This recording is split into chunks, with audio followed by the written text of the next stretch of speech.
গতকাল আমরা parts of speech নিয়ে আলোচনা করেছি। পার্টস অফ স্পিচের 8টা ভাগ, তার ভিতরে একটা হচ্ছে নাউন।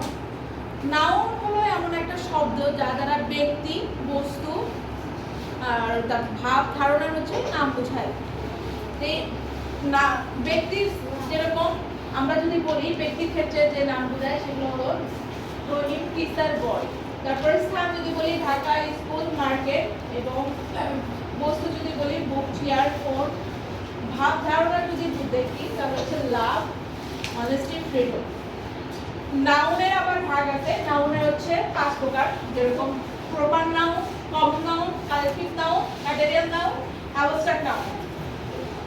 প্রপার নাউন ব্যক্তিবাচক, সকলের সব ধরনের নাম, যেরকম রহিম, করিম, এগুলো প্রপার নাউন।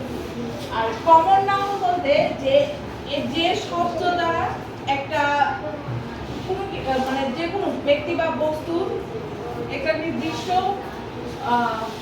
অর্থ বোঝায়, যার দ্বারা সব কিছুকে বোঝানো যাবে, কিন্তু অনির্দিষ্ট, নির্দিষ্ট না। যেরকম আমি যদি বলি বয়, বয় সবগুলো বয়, এখানে কোনো নির্দিষ্ট ভাবে ওই অমুক বয়। কালেকটিভ নাউন এর হচ্ছে সমষ্টিগত, এটা এক দল ব্যক্তি বা বস্তু যার একসঙ্গে বোঝাবে। যার যদি আমি বলি ফ্যামিলি, ফ্যামিলিতে শুধু তো একজনকে একটা বুঝি না, ওইখানে অনেকগুলা লোক নিয়ে একটা ফ্যামিলি। ম্যাটেরিয়াল, ম্যাটেরিয়াল হচ্ছে যে পদার্থ দিয়ে নতুন কোনো বস্তু তৈরি করা হয় সেটাই হচ্ছে ম্যাটেরিয়াল। যদি বলি গোল্ড, গোল্ড থেকে অনেক জুয়েলারি তৈরি হয়। আয়রন, আয়রন থেকে অনেক ম্যাটেরিয়াল বা বস্তু তৈরি করা যায়।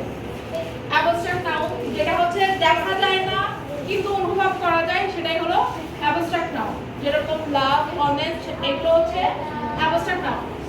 নাউনের পূর্বে সবসময় যদি খেয়াল করি যে কোনগুলো নাউন, সেগুলো দেখা যাবে যে নাউনের পূর্বে আর্টিকেল বসে, যেরকম a and the, this, my, that ইত্যাদি। এগুলো বসে বলে বোঝা যাবে যে ওই ওয়ার্ডটা হচ্ছে নাউন। তারপরেও যদি আরেকটা সহজভাবে যদি চেনার জন্য আমরা যদি অপশন খুঁজি, সেটা হলো যদি বাক্যকে যদি হট বা হু দ্বারা প্রশ্ন করে যদি উত্তর আসে, সেটাও নাউন।